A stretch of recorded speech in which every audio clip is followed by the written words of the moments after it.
ഈ കഥകൾ പറഞ്ഞുകൊണ്ടിരുന്നതെന്ന് വെച്ച് കഴിഞ്ഞാൽ കൊളംബസ് ഒഹായോയിലെത്തിയ കാര്യമാണ് ഞാൻ പറഞ്ഞുകൊണ്ടിരുന്നത്. കൊളംബസിൽ ചെന്നു, അതിൻ്റെ പിന്നെ ഒരു കാർ നോക്കി, കിയ സ്പെക്ട്ര. കിയ എന്ന് പറഞ്ഞ കാറൊക്കെ ആദ്യമായിട്ട് കേൾക്കുന്നതാണ്. ആ കാര്യമൊക്കെ ഞാൻ പറഞ്ഞല്ലോ, കിയ സ്പെക്ട്ര. അപ്പോൾ കിയ സ്പെക്ട്ര എടുക്കാനായിട്ട് ഇങ്ങനെ ആ ലൊക്കേഷനിലേക്ക് പോകണം കാർ കിടക്കുന്നത്. അപ്പോൾ ആ ലൊക്കേഷനിലേക്ക് പോകാനായിട്ട് ഞാനിങ്ങനെ ഗൂഗിളിൽ ഏതാണ്ടൊക്കെ ഇങ്ങനെ നോക്കിക്കഴിഞ്ഞപ്പോൾ അങ്ങോട്ട് ബസ്സുണ്ട് ആ ഭാഗത്തേക്ക്. എന്നിട്ട് ഞാൻ ഏതൊക്കെയോ, അന്നൊന്നും ഫോണൊന്നും കയ്യിലില്ല. ആകെ ഒരു ഫോണെന്ന് പറഞ്ഞു കഴിഞ്ഞാൽ സ്മാർട്ട് ഫോണൊന്നും അല്ല, ഫോട്ടോ എടുക്കാനൊന്നും പറ്റില്ലാത്തൊരു ഫോണാണ്. അതിൻ്റെ അകത്ത് ആകെ വിളിക്കാനും ടെക്സ്റ്റ് മെസ്സേജ് അയക്കാനേ പറ്റുള്ളൂ. അല്ലാതെ വേറെ ഇന്റർനെറ്റോ വാട്സപ്പോ അങ്ങനെയൊന്നും ഇല്ലല്ലോ അന്നത്തെ കാലത്ത്. 2009 കാര്യമാണ് പറയണത്, 2009 കാര്യമാണ് പറയണത്. അപ്പം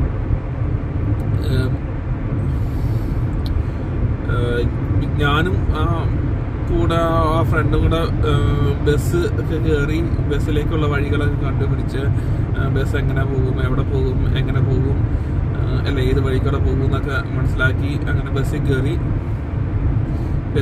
ചെന്ന് കഴിഞ്ഞ് കുറച്ച് നടക്കാനൊക്കെ ഉണ്ടായിരുന്നു. പക്ഷെ എന്നാലും അയാളുടെ വീടിൻ്റെ അവിടെ എത്തി.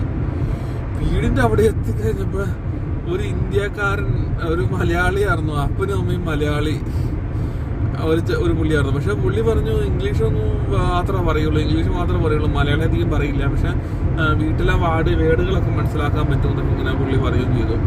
പുള്ളി ഏതോ കരുനാഗപ്പള്ളി ഭാഗത്തു നിന്നുള്ള ആളാണ്. ഞാൻ അത്ഭുതപ്പെട്ടുപോയി. പുള്ളിയുടെ വീട്ടിലൊക്കെ കയറി കേട്ടോ. വീട്ടിലെ കിച്ചണിൻ്റെ അവിടെ ഇരുന്നാണ് കാറിൻ്റെ പേപ്പറൊക്കെ കാണിച്ചു തന്നത്.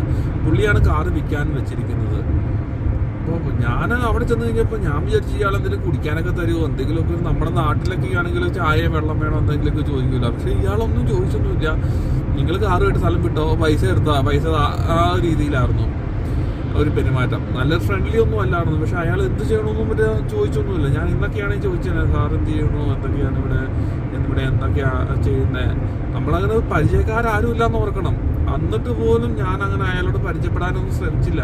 നമ്മളിങ്ങനെ അന്നും ഇതേപോലെയൊന്നും അല്ല. നമ്മൾക്ക് നാട്ടിലെ വിദ്യാഭ്യാസത്തിന്റെ ഗുണമെന്ന് ആലോചിക്കണം എനിക്ക് തോന്നണേ. നാട്ടിലെന്ന് പറഞ്ഞു കഴിഞ്ഞാൽ ഒന്നും മിണ്ടാൻ പാടില്ല, അങ്ങോട്ട് തിരിയാൻ പാടില്ല, ഇങ്ങോട്ട് പൊങ്ങാൻ പാടില്ല, താഴേക്ക് നോക്കാൻ പാടില്ല, നേരെ സ്കൂളിൽ നിന്ന് നേരെ വീട്ടിലേക്ക് എത്തിക്കോണം. അങ്ങനെ നമ്മൾക്ക് ഇങ്ങനെ ജീവിക്കാനുള്ള വഴിയൊന്നും പഠിക്കുന്നില്ലല്ലോ സ്കൂളിലൊന്നും. ആ സ്കൂളിൽ നിന്ന് പുറത്തിറങ്ങി വന്നതാണ്. സ്കൂളിൽ നിന്ന് പുറത്തേക്ക് ഇറങ്ങിയിട്ട് പുറം ലോകം ഞാൻ കാണുന്നത് ഈ അമേരിക്ക വന്നേ പിന്നെയാണ്. എനിക്കങ്ങനെ ജീവിച്ചങ്ങനെ എക്സ്പീരിയൻസ് ഒന്നുമില്ല. എന്താണോ അയാൾ എന്താ ചെയ്യണമെന്ന് ചോദിച്ചില്ല. അയാളും മര്യാദയൊന്നും കാണിച്ച പോലെ എനിക്ക് തോന്നിയില്ല. മലയാളിയല്ല അയാൾ, അപ്പനും മലയാളിയാന്ന് അയാൾ പറഞ്ഞത്. അയാൾ മലയാളം പറയുകയോ ഇല്ല, ഇംഗ്ലീഷിൽ അങ്ങോട്ടൊക്കെയാണ് വർത്താനം പറഞ്ഞത്. കിച്ചണിലെ വേടൊക്കെ മനസ്സിലാക്കാൻ പറ്റുമെന്നൊക്കെ പറഞ്ഞു. എന്നാലും എന്താ വേണം, നിങ്ങൾ എന്ത് ചെയ്യുന്നു, ഒക്കെയാണോ, ആ ഒരു മാനസികമായ ഒരു പരിഗണനയോ സ്നേഹമോ ഒന്നുമില്ല, കാണിച്ചില്ല എന്ന് എനിക്ക് തോന്നുന്നു. അതായത് നിങ്ങൾക്ക് എന്തെങ്കിലും ഹെൽപ്പ് വേണം, അപ്പം നമുക്കിപ്പോൾ അയാൾക്ക് എന്തെങ്കിലും അറിയാവുന്നവരൊക്കെ ആണെങ്കിലും ഒന്ന് ഹെൽപ്പ് ചെയ്യാൻ പാടില്ലേ. കാറ് വാങ്ങിച്ചാണെങ്കിലും അവിചാരിതമായിട്ട് പരിചയപ്പെട്ടതാണെങ്കിലും എന്തെങ്കിലുമൊക്കെ ചെയ്യാൻ പാടില്ലേ. ഇയാൾക്കൊന്നും അങ്ങനെ ഒരു ഹെൽപ്പ് ചെയ്യുന്നവരാരും ഇല്ല ശരിക്കും പറഞ്ഞു. എല്ലാവരും അവരുടെ കാര്യങ്ങളൊക്കെ നോക്കി ഇങ്ങനെ നടക്കുവാണ്. എന്താണോ ഇതൊക്കെയാണെങ്കിലും ഒന്നും അറിയില്ല, ആരെയും ഹെൽപ്പ് ഒന്നും ഇല്ലാത്തൊരു അവസ്ഥയാണ്. ആരെ എന്തെങ്കിലും കച്ചിത്തുരുമ്പ് കിട്ടിയാലും ഞാൻ ഇന്ന് 2025 2009 നോക്കുമ്പോൾ എനിക്ക് തോന്നുമായിരുന്നു എന്തെങ്കിലും കച്ചിത്തുരുമ്പ് കിട്ടുമായിരുന്നു നല്ലതായിരുന്നു. പക്ഷെ ഒരു കോണ്ടാക്ട്, പക്ഷെ മാനസികമായിട്ട് പരിഗണനയൊന്നുമില്ല ആരും. അയാൾ കാറ് തന്നു.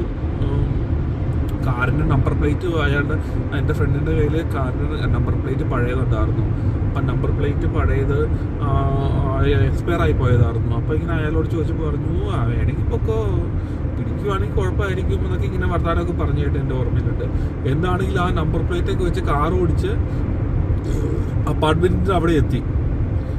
പിന്നെ പിറ്റേ ദിവസം ഫ്രണ്ട് പോയി ആ ടൈറ്റിലും അങ്ങനെയുള്ള കാര്യങ്ങളൊക്കെ ശരിയാക്കി എടുക്കുക പറഞ്ഞു ചെയ്തത്.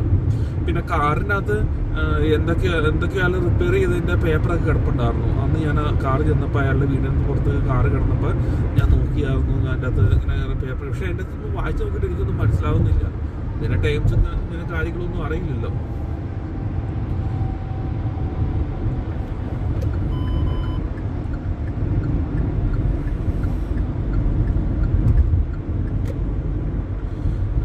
അങ്ങനെയൊക്കെയായിരുന്നു കാര്യങ്ങളൊക്കെ.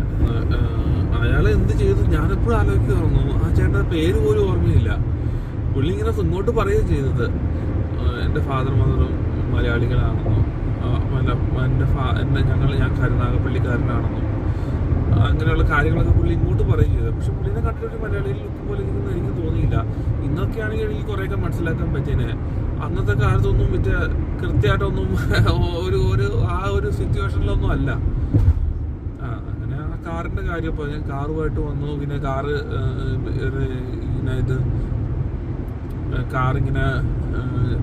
പുള്ളിയുടെ പേരിൽ ഫ്രണ്ടിൻ്റെ പേരിലേക്ക് മാറ്റി. ഇനിയിപ്പോൾ ജോലി കണ്ടുപിടിക്കണം.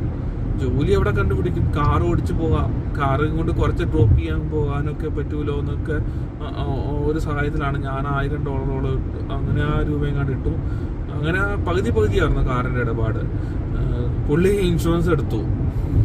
പുള്ളി വണ്ടി ഓടിക്കും. എനിക്കാണെങ്കിൽ വണ്ടി ഓടിക്കാനും അറിയില്ല.